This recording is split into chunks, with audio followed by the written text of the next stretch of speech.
The meeting is being recorded, so just heads up. And most of you have been on one of these before, so thanks for coming back.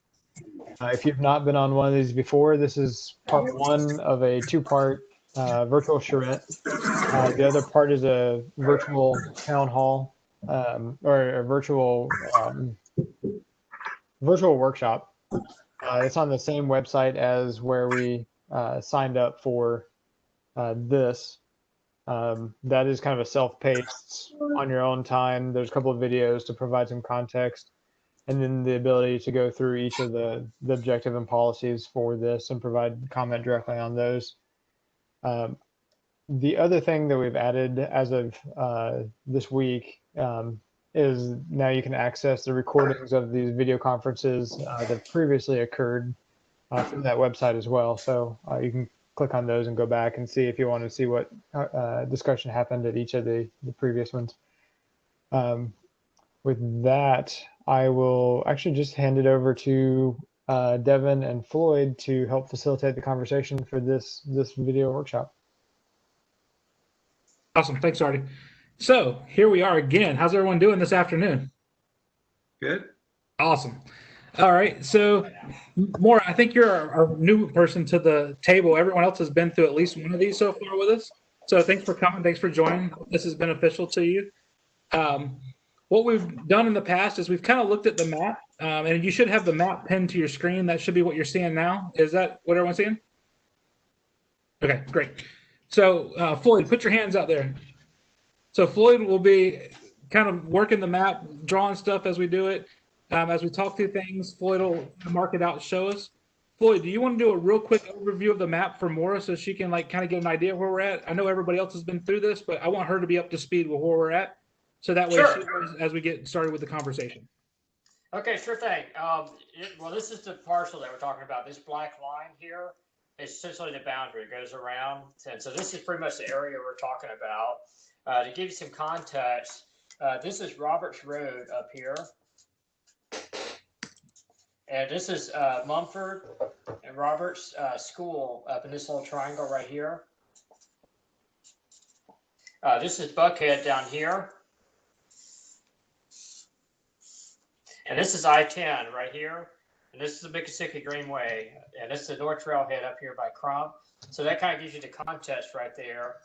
And pretty much like the blue and green area, those are, like your wetlands, your 100-year flood, and some of the other initial environmental features that we had information for that we just basically put on the map and said, okay, let's just get all that on the map because it's important, kind of shade that off.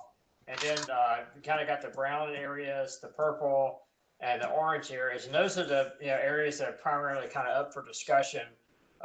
What happens, like that's where your roads, all your land use designations, that type of stuff, stormwater, all that would be in these potentially these colored areas at some point in the future.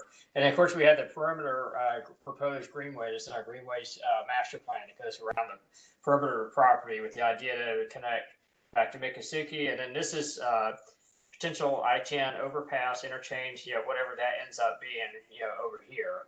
And so that's kind of just a brief overview of content. This, of course, Killearn over here. Shamrock is right here. This is where Bradfordville Road comes in right there. So that's just the real quick overview. Just to give you an idea of scale, this bar right here, that's about 1,000 feet, 2,000, 3,000, so on. So this is about 5,000 feet. So it's like close to about a mile. And so if you want just like a point of reference, this is about a mile, how it would potentially fit on here.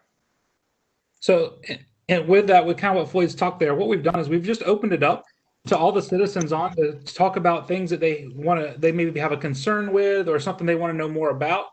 And so some of the stuff that's come up is the habitats, regional stormwater facilities, schools, a lot of those types of different initiatives of what would need to be included into a site like this. Is there anything specific more that you might want to kick us off with on this one that you've thought about or any ideas you want to propose?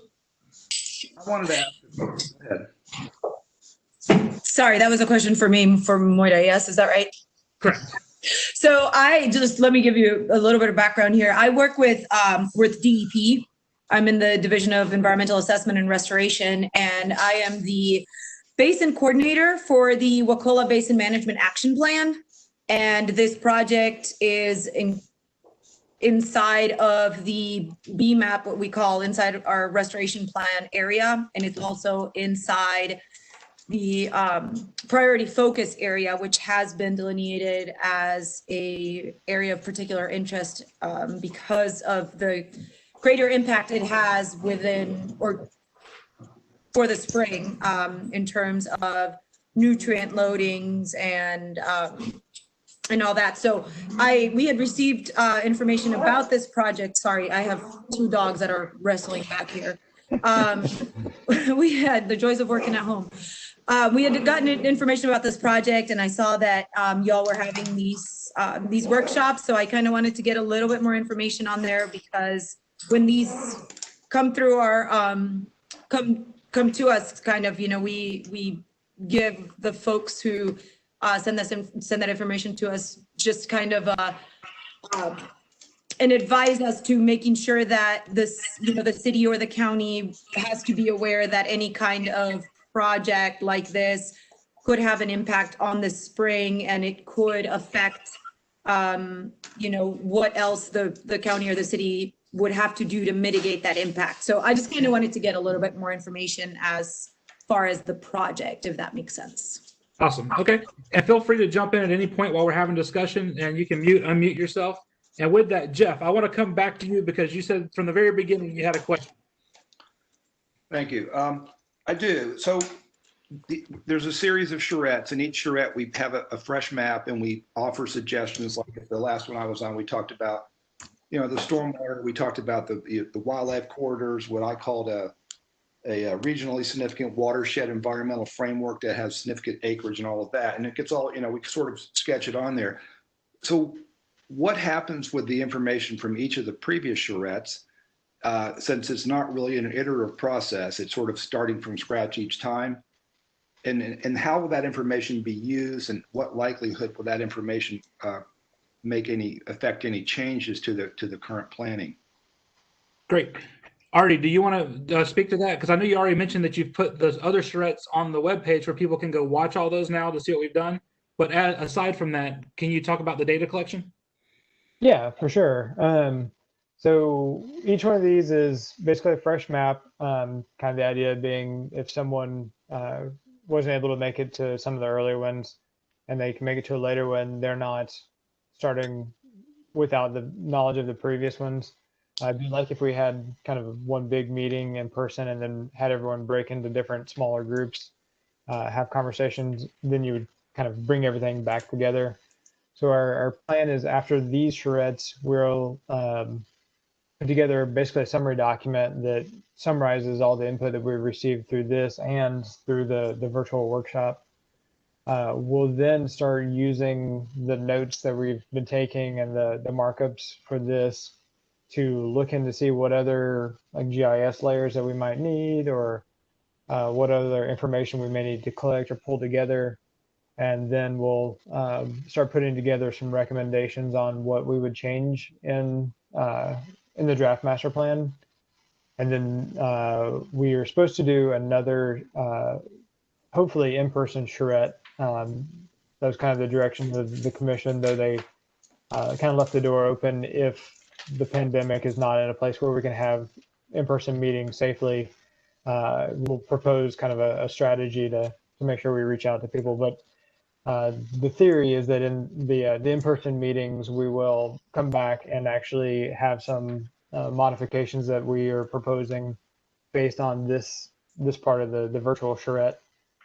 And then when we get to the commissions, we'll bring both the summary so they can see what everyone has said, as well as our proposed changes back for the adoption at that point. So there'll be a chance to kind of look at updates to this when we do our in-person shreds.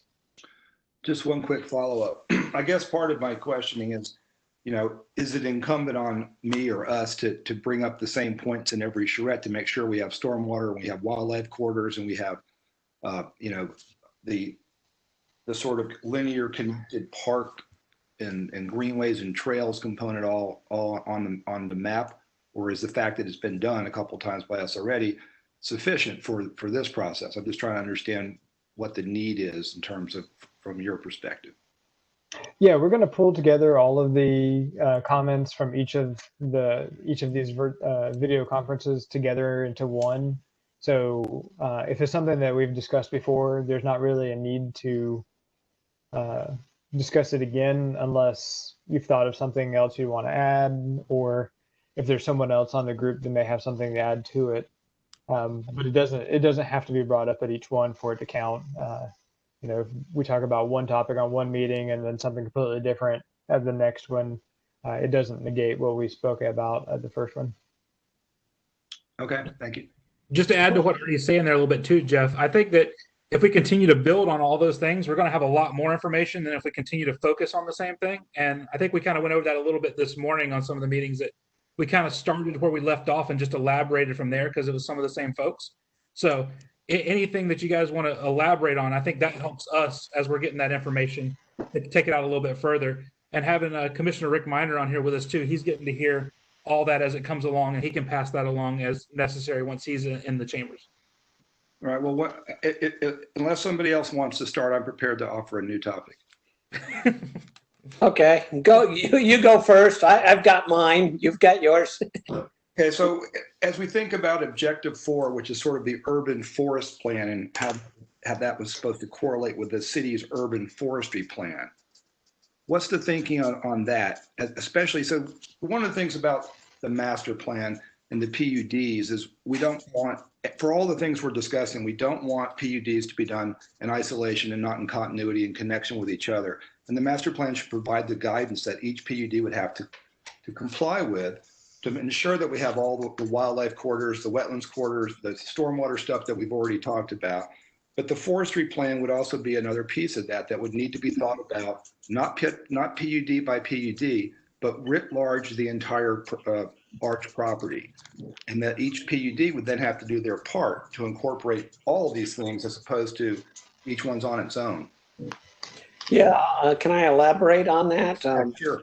That was one of my topics too. It's basically canopy cover, is to talk about, you know, currently there's 60% canopy cover over that area. And what are we going to preserve? How much canopy can we require? You know, keeping all 60 is probably not realistic, but there's some level and some minimum canopy, but that can't be done PUD by PUD. Each person will say, or, you know, averaged over everything, because everybody will say, well, I'm going to wipe out all my canopy cover, but the next person can keep 100%, and that'll then average correctly. And that's not fair to the next person. It's not fair, you know, it doesn't work that way. It wouldn't be a reasonable way to develop this. So how do you preserve things like canopy cover and make a regulation? You have to do it PUD by PUD and say each one has to conserve a bit or the minimum. It doesn't make as much sense for the ones including a commercial area around those little roundabouts. So what would be the, you know, you're the planners and permitters here. How would you put in a plan that would preserve some of the canopy on these things as it divides up into a variety of PUDs as we envision? And let me add that, as Mike said this morning, we sort of have the only thing we have to go on is what's happened elsewhere. And we know that the canopy community in the toe is named after what it has eliminated, which is typical of most subdivisions. I live in Quail Valley Road. There haven't been quail here for 20 years. So we're concerned that it's not that there's new plantings, but that there's a retention of existing canopy of big trees. And in part because this is such an important part of the Tallahassee vernacular. This is the character of our community.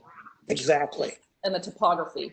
And most of our examples in the city are everything gets flattened. And, you know, when you have to do high intensity and density development, everything gets cut down. But when we're working at this scale, there ought to be a way of actually saving groves or collections of trees. before and still allowing high density, as well as hills and valleys. It'd be nice to save the topography. It's really all part of that integrated approach across PUDs that ensure that there are the corridors for the, you know, for everything that we're talking about: trails, trees, wildlife, stormwater, all of that. Hey, this is Floyd here. I was going to throw this out here for y'all's reaction. I think that's a great point that you all just made about the trees.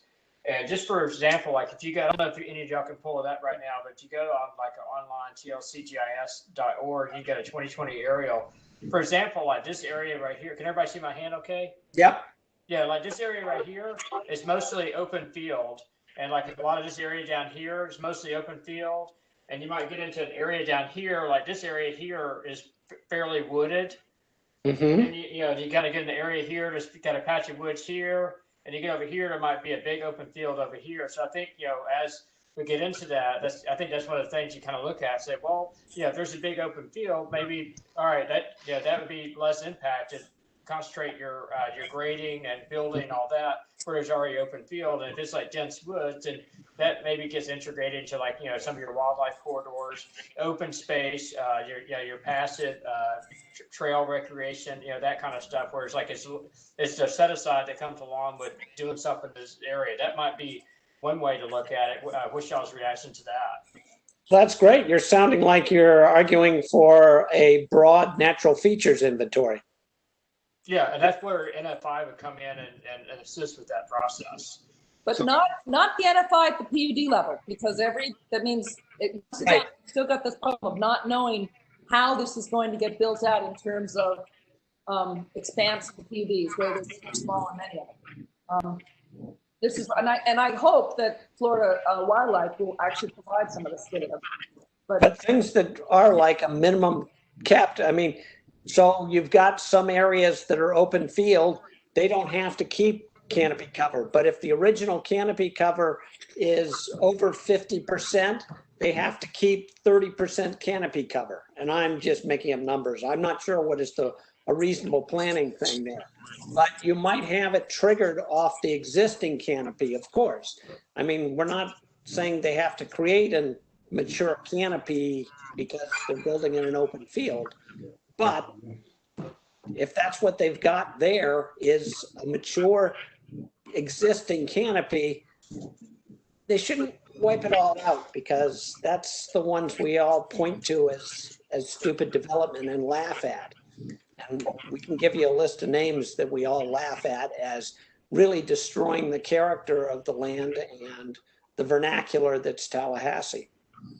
Mindy, do you want to jump in and say anything from your perspective? Mindy's our urban forester, and we actually have her on here with us, so that's a good resource for us to be able to talk to.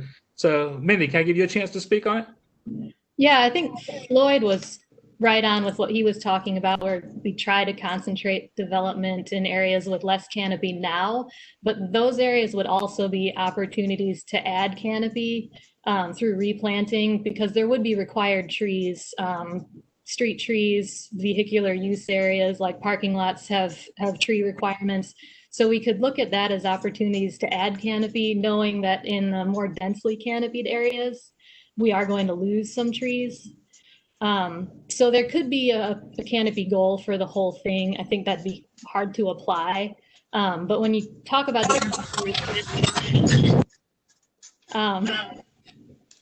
there's other goals, and one of those is canopy quality. So I think a focus should be on preserving trees that are higher quality, that are storm resistant, that are native, and focusing replants on that too. So ultimately what we could try to do with this whole property is end up with kind of better, higher quality tree cover. I can see that. That would be great. So how do we get there? Because it's not in the master plan. Yeah, that's the difficult part, because like you said, if there's PUDs where one guy has fewer existing trees to deal with, that he just kind of gets lucky, whereas somebody who maybe is developing a PUD for a higher canopy area, the requirements would be different. So that's something we would really have to work through. You'd have to make some categories of different requirements in different areas. I don't have a problem with that. I mean, that's not unfair. That's the land they bought, you know, has those constrictions on it. So, but we don't want to end up as like canopy, where the replanting covers, you know, the trees that were taken out, because what we have to go on, as we say, is what we've seen in the past. And you can look at canopy, and that's not a successful replacement or preservation of canopy. Jeff's looking to jump in on this conversation too. Jeff, you want to jump in? Jeff, go. Thanks. Yeah, I guess for me, it all comes back to the same thing. And that is that the master plan really does need to provide the overall integrated guidance for all PUDs that will come. Not specific details, but the overall guidance, and the canopy is part of it. And I think, reflecting back on what Scott says, if some of these areas, general sense of areas were conveyed, then each person who proposed PUD would have a sense of what they would be required to do to ensure that the connected integration for the entire property is maintained by each subsequent PUD.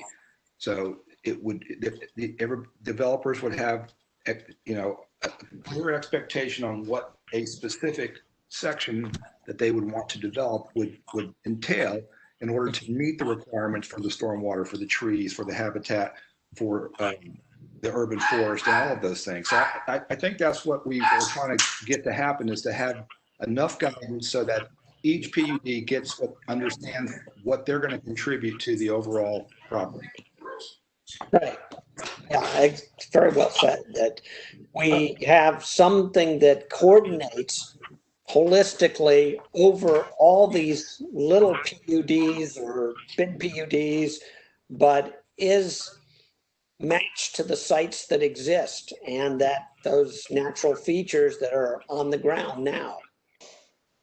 So, Rob Lombardo, were you trying to say something? I noticed you unmuted and muted. Was there a comment you wanted to make? And you're muted right now if you're trying to speak.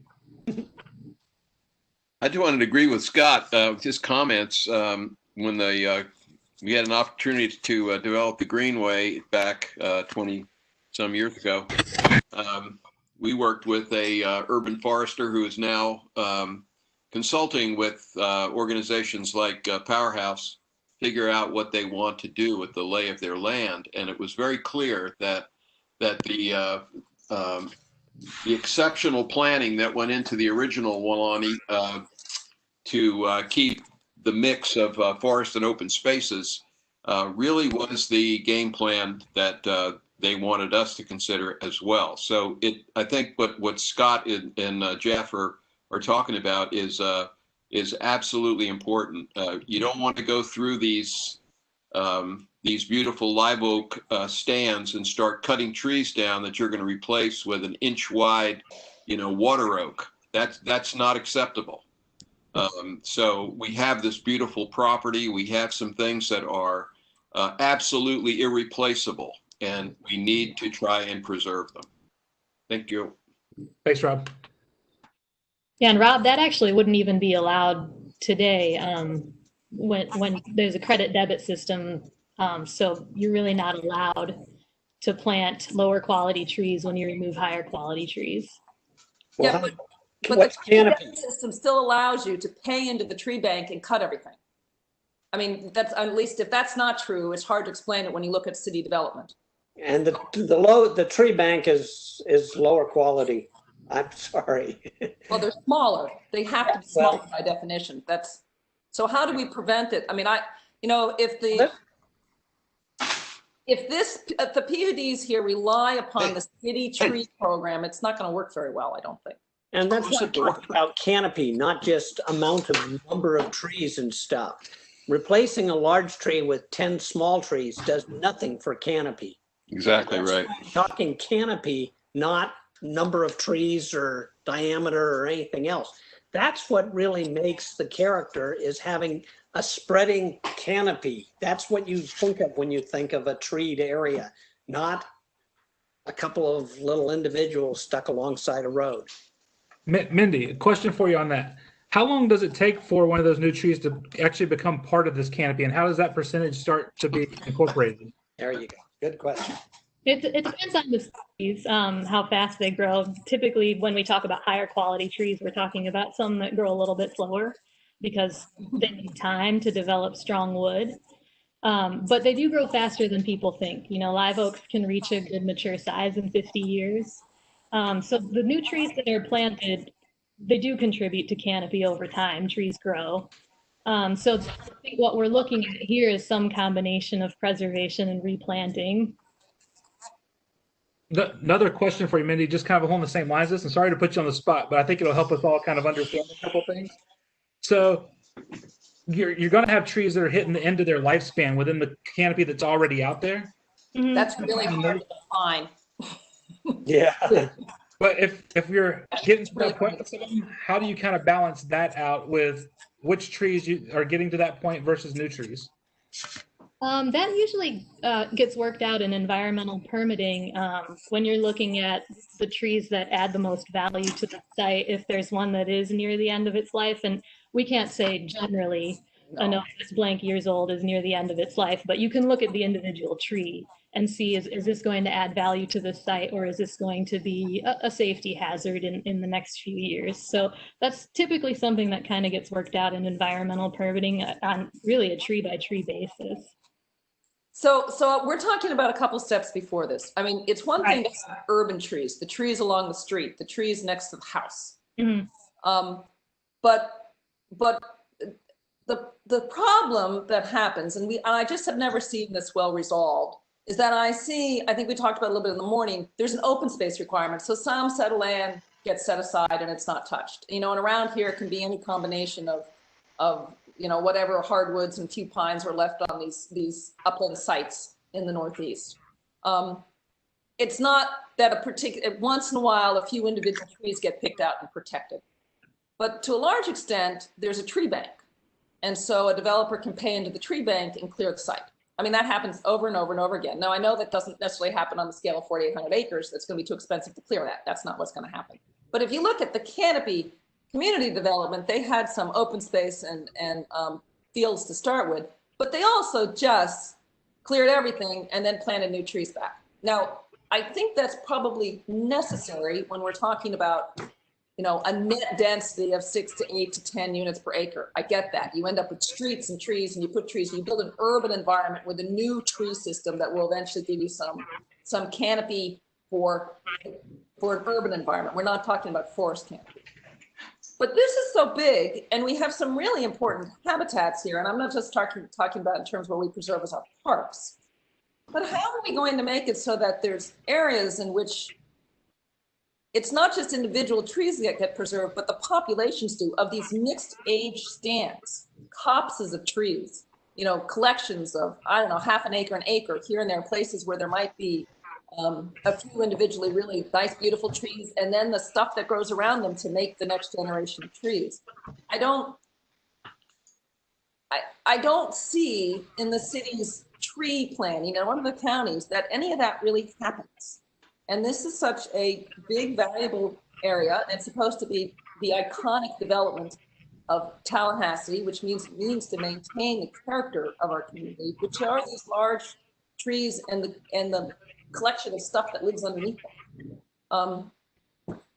I mean, how are we going to do that? Is there really anything in the city's tree plan that doesn't allow you, if you build a PUD of 300 or 400 acres? Well, let's back up. Tell me how Canopy figured out how they could build, what they had on site, and how they ended up. You drive through it now, there's hardly anything left of an original tree. There's no trees, but there's hardly any original trees left.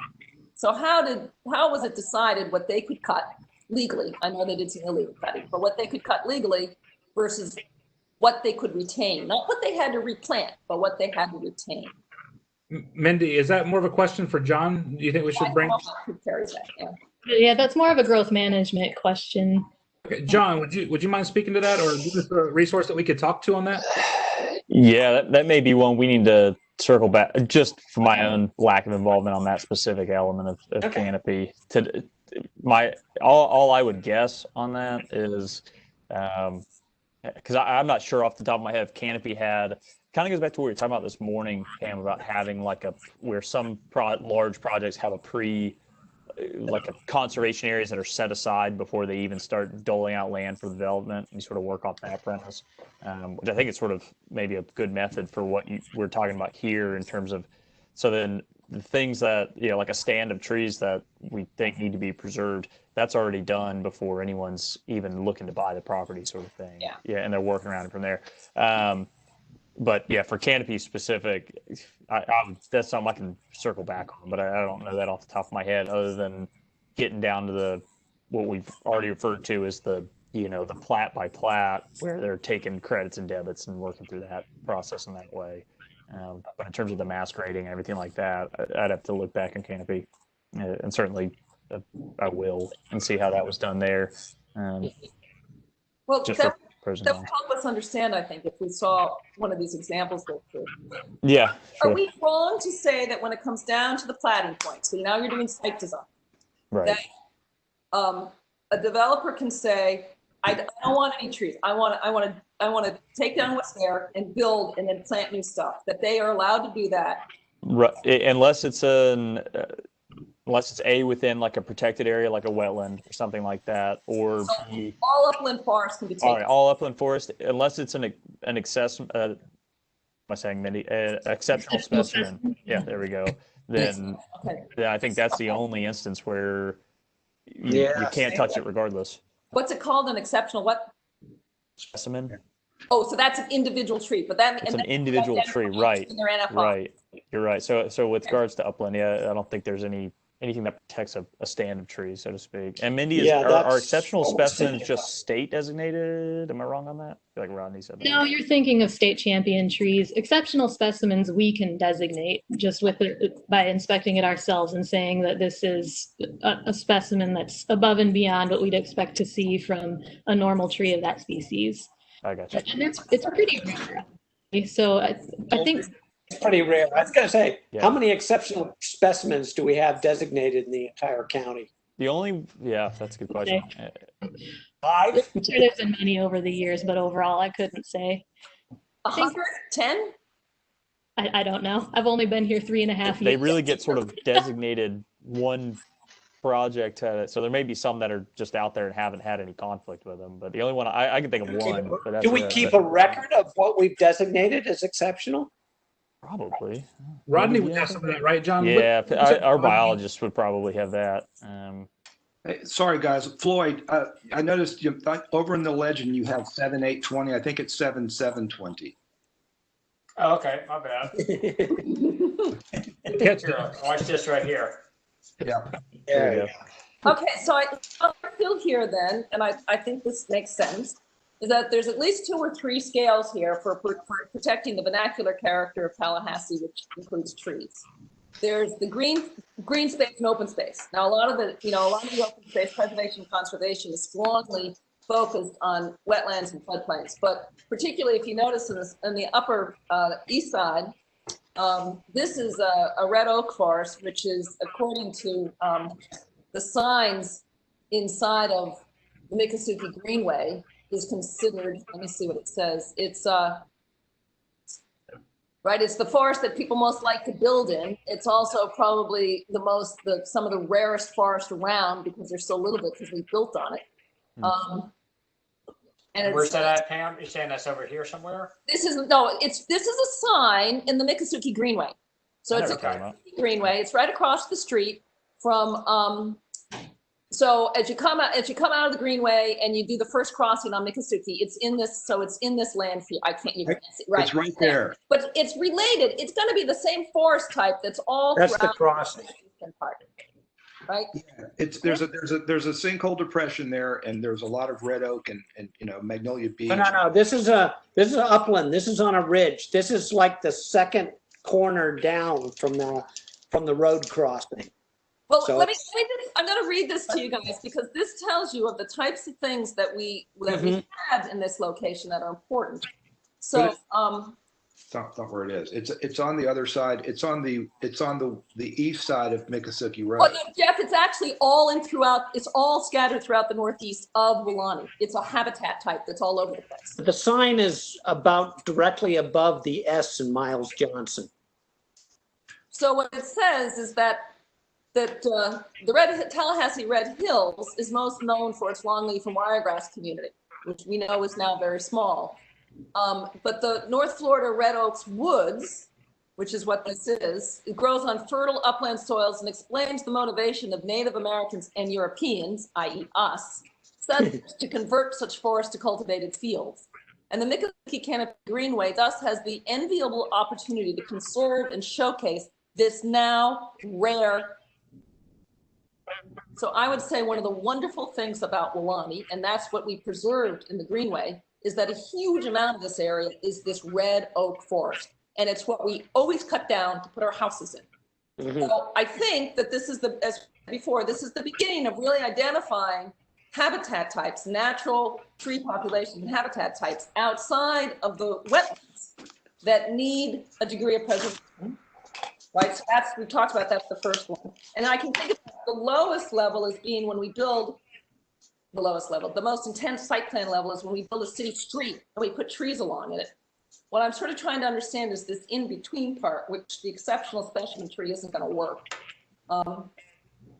And I think that perhaps it's too detailed at the level of the master plan NFI, but you want to do something in the master plan so that when the PUD NFI comes across these types of habitats, upland habitats, copse of trees, that there's some requirements set aside so that you meet, I don't know, an overall canopy average for the PUD. If it's most of this, according to the city of Tallahassee's maps, most of the Welaunee is at 60% canopy coverage now, and that includes, of course, the swamp, everything that don't have canopy on. So what do we do, guys, with this in-between level? Can we say something in the master? This is what the PUDs have to meet on an individual level, because they do, that's when they do intensive NFIs, is I'm thinking that might be where we do it, that they have to retain half of it. We have some and they build around it. I mean, it's not like you can't build in it, and it's, but that instead of planting city street trees, that you plant your houses, put your houses closer together to preserve more of these shared open spaces. Is there something we can do at that level? But I can see the two extremes, the park and the streetscape. But what about all the stuff in between? That makes for the canopy. It's not just parks with then asphalt all around them. Yeah. John, Floyd, this is kind of both to you guys. It sounds kind of like, and I picked up on this morning when we were talking about it. It sounds like Pam's kind of referring a little bit to cluster subdivisions too. Like that's the thing that we do in cluster subdivisions. Right. You want to talk about that at all? Yeah, I mean, it's like, let's just take Upper East, for example, because that's the most recent cluster subdivision we've done. Can everybody see this little scrap of paper? Okay. Yep. That's roughly the size of Upper East on Lake Hall Road. It's about 80 acres, I believe. Mm-hmm. Yeah, something like that. And it has, I think, 22, 23 homes, and the lots are 40 feet by like 100 feet deep. And 60% of the land is all in set aside, preserve, conservation, you name it. And so, I mean, just to give you an idea, that's 22 homes, and they're really clustered essentially just kind of like right along this perimeter right here. Mm-hmm. And really about right here. And then everything else here is, there's stormwater ponds here, and then everything else is all set aside. So this is the impact of the homes. And they did a decent, I mean, some of the trees got impacted, but they did do a decent job trying to keep some of the live oaks between some of the houses, despite how small the lots are and stuff. But if you just give a frame of reference, I mean, you could take an area like this, let's just say, just for example here, you could probably put, about 3 of those right here. So this area here, you could potentially like take 60% of that, set it aside, and based on this scale, you could probably put about maybe about 66 homes in this area. Maybe it's just maybe it's right around here. Cluster subdivisions. Yeah, and then everything else is like it's all set aside. And so I see that. So the issue in open space is how much of that is wetlands versus right. Yeah, and that's what I was going to say. So just to I'm not really. I don't know, it's all food for thought and your own feedback to this, but it would all be based on, as a starting point, our existing environmental management ordinance, which as we've gone over, is really prioritizes wetland features for the most part and wooded areas in those. It doesn't really talk to. a master plan doesn't have to be a recapitulation of Well, the existing that's what I'm ordinance. getting to. So the that's our baseline. So anything from there. So if we're valuing things like upland areas, stuff like that, that's something that really needs to be emphasized, and it basically is ultimately would be a commission action to add these additional standards in there or priorities.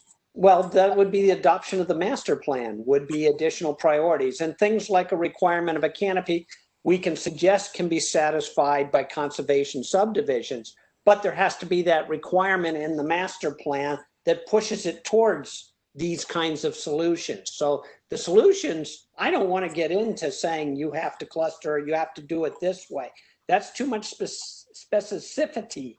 I want to say a general goal of what needs to be done, and then it's up to the individual developer to try and meet those goals and an overall goal.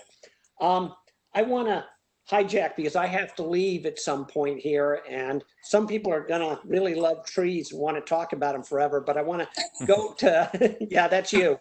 Before you jump in on that, Scott, Robert Volpe had his hand raised to jump in. I don't know if it was about that last comment or not, but it may have something that's pertinent to all of you. Robert, you want to speak on that?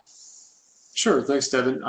This is a really good point and good conversation. And I think there is room in the text and the way this has been drafted with the percentage of open space that was designated already. I know that cluster subdivisions are stated in the text at this point. And also with avoiding sprawl, if you get too detailed with putting every PUD or every certain area has to have a 50%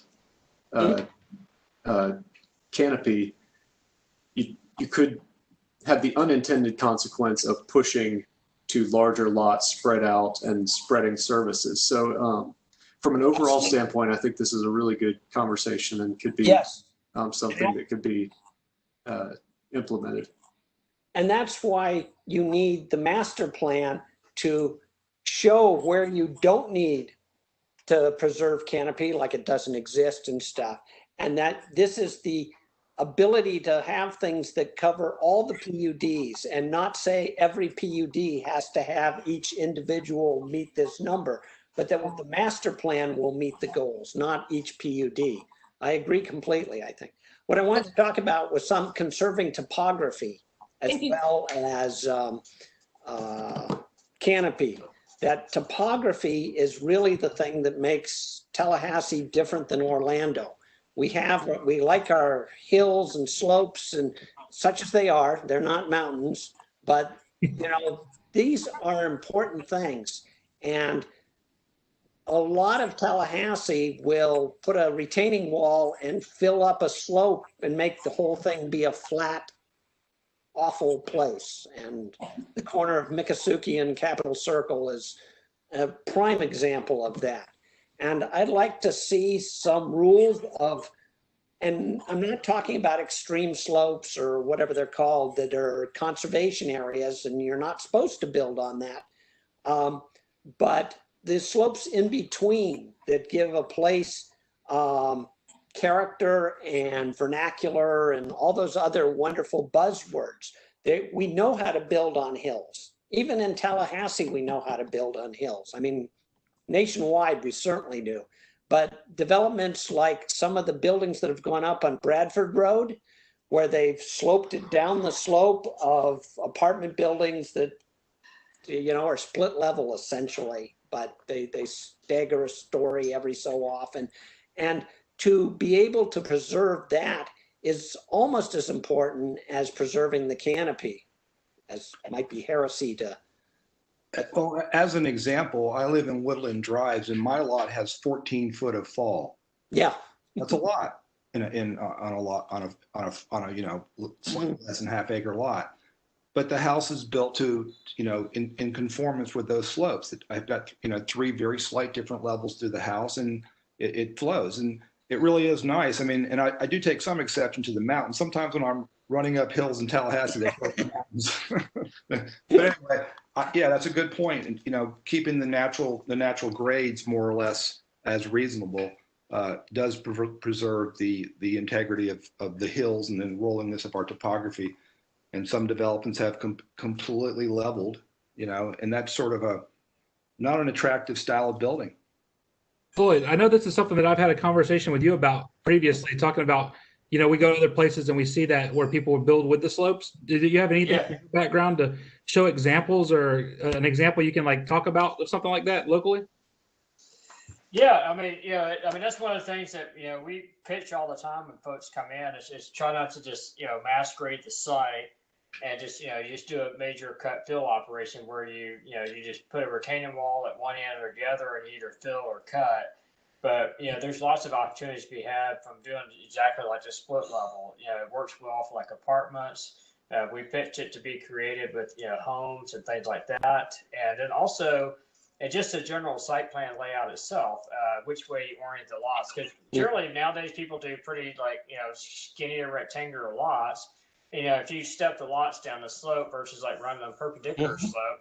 If you do perpendicular slope, use it as an opportunity to create a walkout basement, or maybe the garage is underneath, or whatever. And so we pitch ideas like that all the time because things that we do is show examples in other parts of the country in the Southeast, because people do this up in North Georgia. They do it around Atlanta. They do it San Francisco, taking it to a major extreme.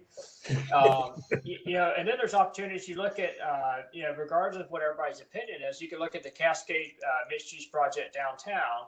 And that's a project that, when that came in, before it ever went to an RFP process, we looked at a lot of scale comparisons around the country, and the closest scale comparison we found was Ghirardelli Square in San Francisco, and it's roughly the same size as that project with the same amount of fall. And we basically basically demonstrated to a lot of decision makers that you could come up with something and really kind of take advantage of that fall and turn it into an opportunity rather than a detriment. And really, if you come up with the project and really step it down, topography like that. Here in Florida, a lot of places are flat in other municipalities, but it doesn't take long before you go up to Georgia, area, especially on the north side of Atlanta. There's communities. You can look at Austin, Texas. There's been TMD, new urbanist style communities that are done on a site with a lot of topography. And, we pitch those examples all the time when folks come in. How do we make it happen? I mean, because there's so many examples of it failing all over COT. I mean, every piece of code says as much as feasible. And, the developers will say, oh, that's just not feasible. I know you pitch it, but how do we make it a certain degree that it actually occurs, and it's not just up to them to decide at that moment of site planning whether or not they will preserve one of the most important vernacular features of Tallahassee, which is changes in topography. Instead of pitching it, should we say that they have to show that it's not possible? Put the reverse on there, that the default becomes build with the slope. The other part of that is that, when you build, I was a builder for 20 years, and I always tried to work within the context of the sites and never filled my sites to have flat, is that you preserve the natural sheet flow. So, you're not interrupting, when you build these flat lots, all that water gets diverted somewhere else and creates a problem for somebody else. So it really does cut down on stormwater runoff and how you control that and work with it when you work with the natural grades as opposed to alter them. Just to pause, let me pause this for a quick second. We're 4 minutes till 4, but we started again this one a little bit late. Anyone opposed to going until 4:10 to get the full hour's worth? Exactly. I've got a meeting at 4:10. Okay. Reason. All right. We will go to 4:10. So go ahead, Pam. I cut you off. No, it's just, again, there's a number of places in the master plan where it says it essentially relies upon existing regulation.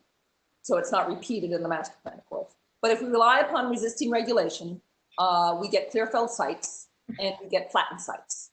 So again, I think John has said this, that there isn't any reason that minimums aren't met, but that this master plan can create more requirements. All right, we just can't contradict what the minimum is, but we can always go to be more strict.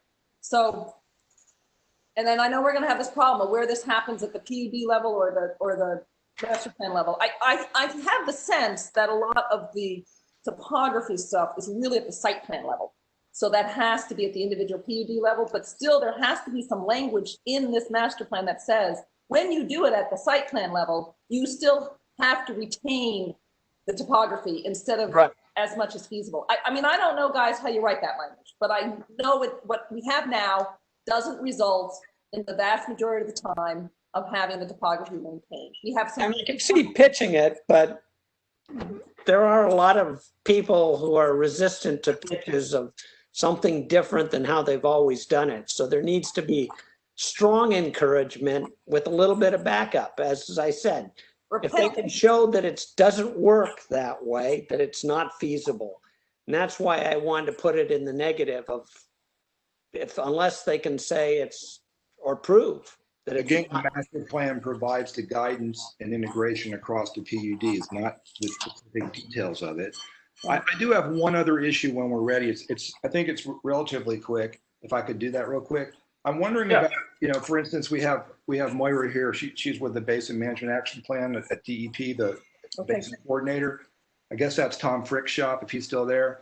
It used to be. He's with the St. John's Water Management District now.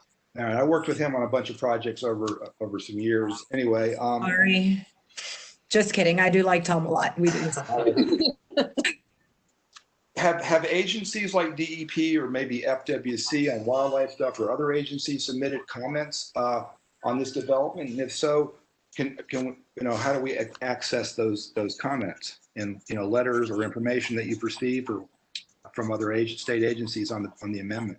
So just super quick, I do want to make a quick clarification on something I mentioned earlier. So the project is within the BMAP, the Wakulla Springs BMAP boundary, but it is north of the priority focus area. So north of those PFA areas. So I got a little turnaround there. Yes. So it's not within those more vulnerable areas that, more quickly impact the springs. However, it's still within our BMAP boundary. So we do have to make considerations of what's happening there and how that can impact the springs, adding nutrients and whatnot. So I believe the way it works is we have the city or county, whenever they are planning on making any kind of land development change, submits a letter to DEP, and then DEP can give recommendations on what we think,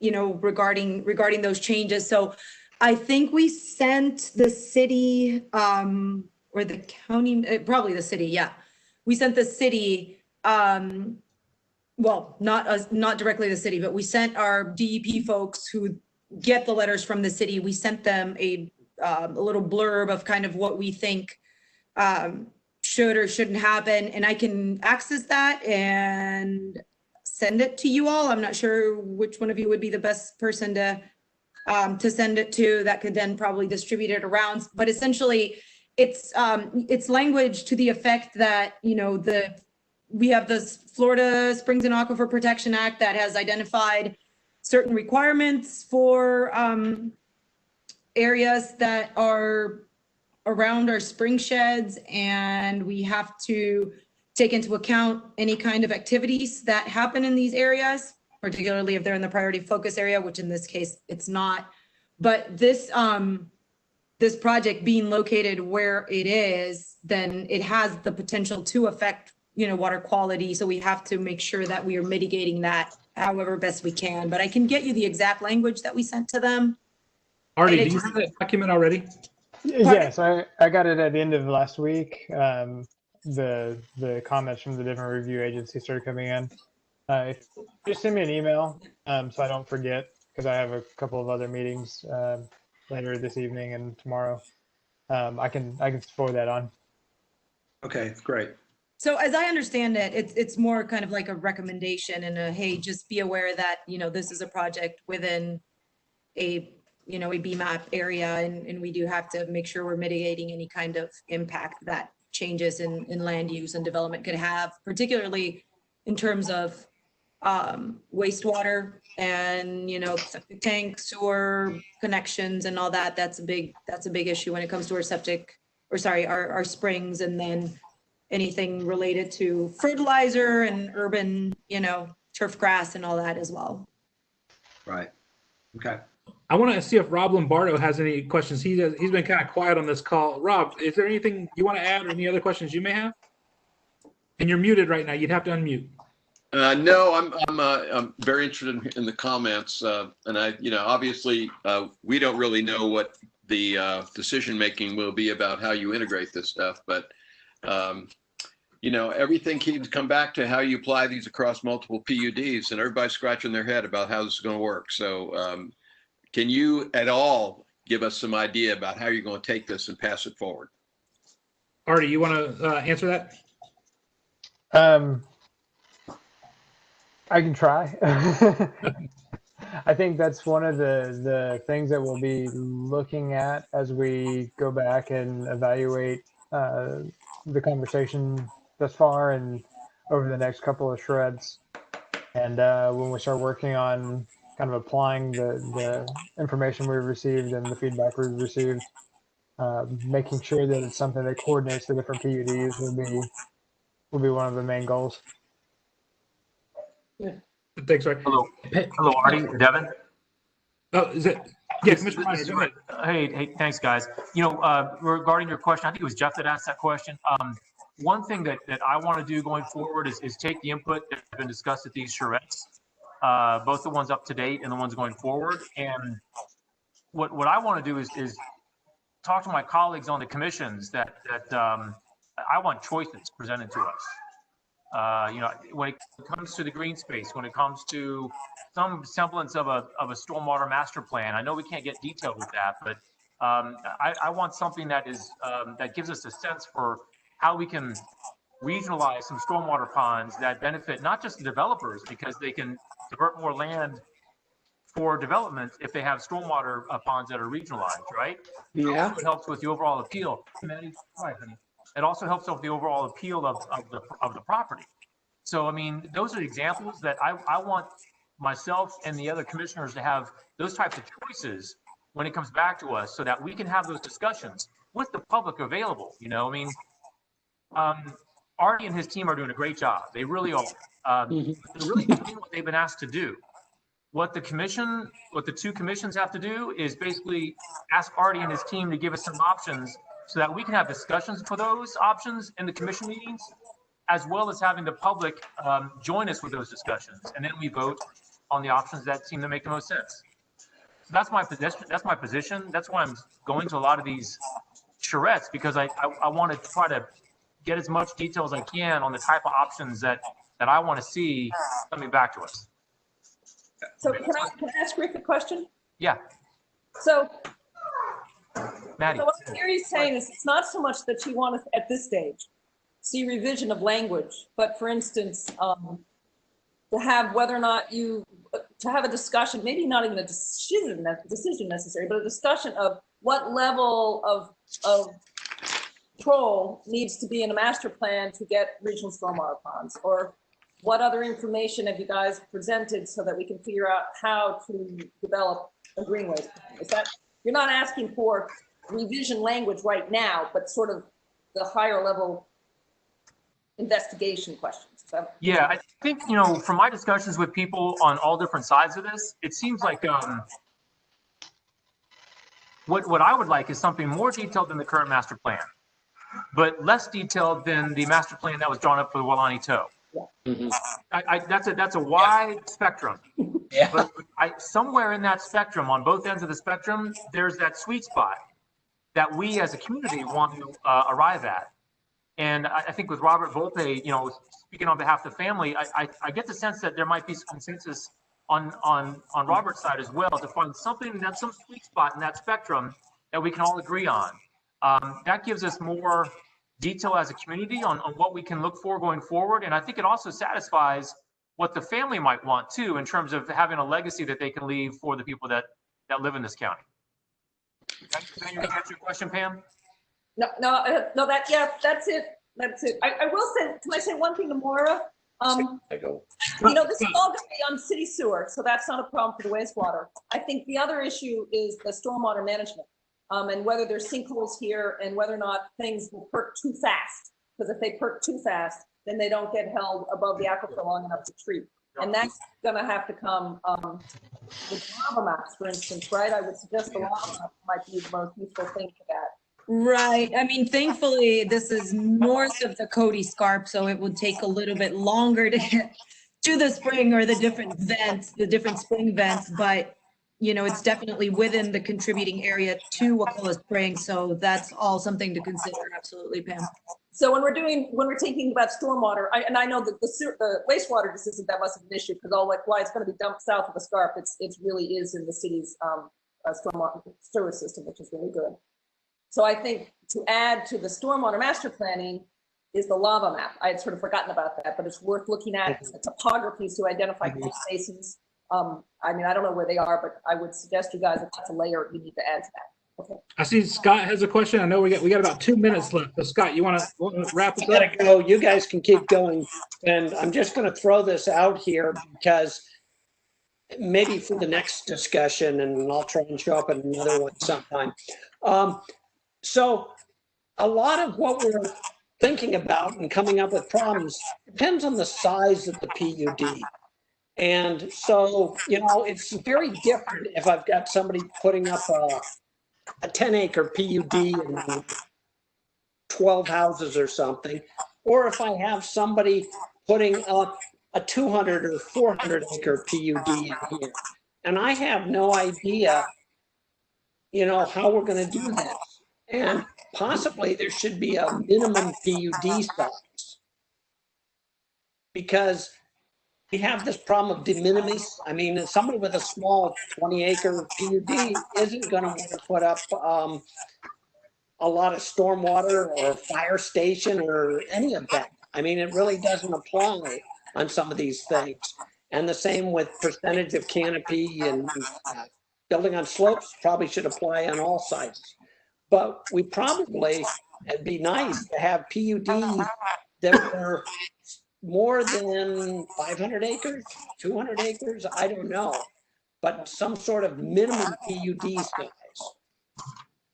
Could I ask one more question before you quit? Sure, Rob, go ahead. This is to Commissioner Minor, Rick. Yes, sir. I know, you know, we're all thinking about this and we're talking today about all these things that we're going to do by setting aside land for a certain purpose.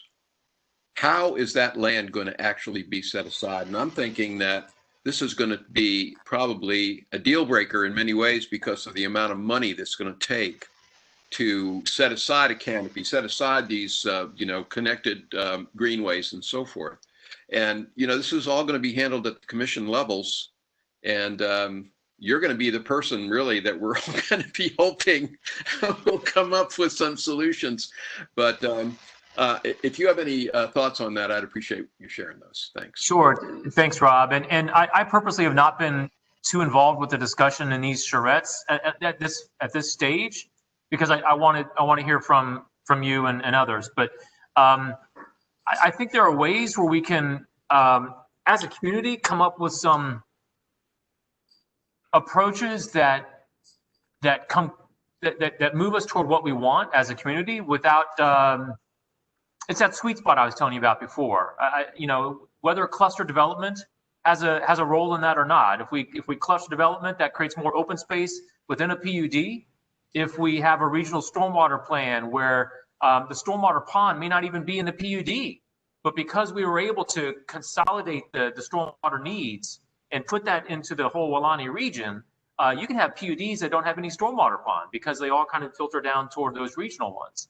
So with approaches like that, I'm hoping to find that type of balance where we're able to get what we think would be the most attractive legacy to leave for the folks that live in Welaunee and throughout the county 30 years from now, while still having a solution that doesn't tie developers' hands behind their back and make something that's untenable to build upon. You know, I mean,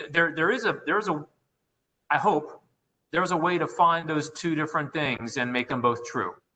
Rick, there is a way to do that, and I totally agree with you. That's my approach to doing things as well. But it's going to take an opportunity for all of us to really sit down and work together as a community in a real meaningful form. And this is a good step, but I think that's what's really needed. Yeah, and I, Ari's probably going to be cursing my name, later after this call, but I and maybe Robert too. I want to make sure we get this right. I think that with the transmittal that took place, we've got 180 days once it comes back from the state, right? So I think we need to have a discussion about what that means, and is making sure that we've got the time to do it right, finding that balance between what we all want and what is also going to make the property tenable to develop upon. Both of those can be true at the same time, I believe. We can make it a lot more valuable by doing this well. It makes it. I'm not a developer, but it would make sense if that's the case, doesn't it? Wouldn't it, Pam? There's parts of it that are going to make it more valuable, and parts that are going to make it a little contentious. But all in all, I don't see why. I mean, almost everything we put on here that is an amenity at some level. I mean, all these greenways and parks that we're hoping for. I realize our plan is audacious, but these are some of the most things that people most value when they say where do they want to live and why do they want to live there. And so creating them is important. And in terms of what you're saying about stormwater, I mean, that really creates the opportunity to do other types of land use so that you don't have to do stormwater in every single pond, every single place. I mean, that's a good example of a win-win. Yeah, that's a great example of a win-win, where you're doing something that is also that increases the appeal of the land to the community, but you're also making it more appealing to the developers too, I would suspect.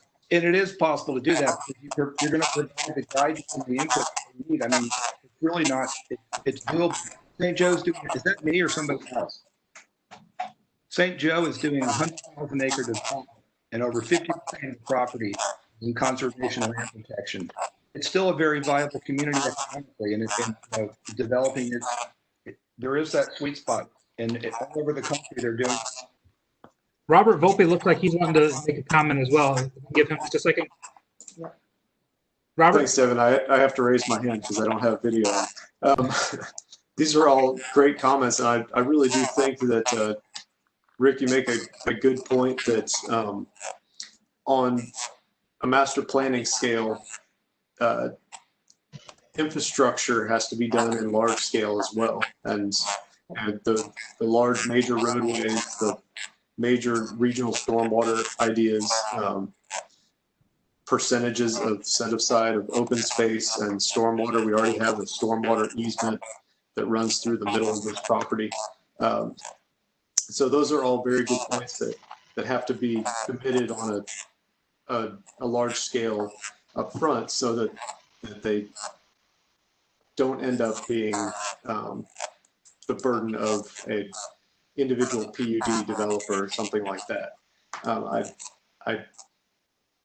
I think that from the landowner's perspective, they would agree with those your statements and comments there, and so I think this has been good discussion today, and we're moving forward.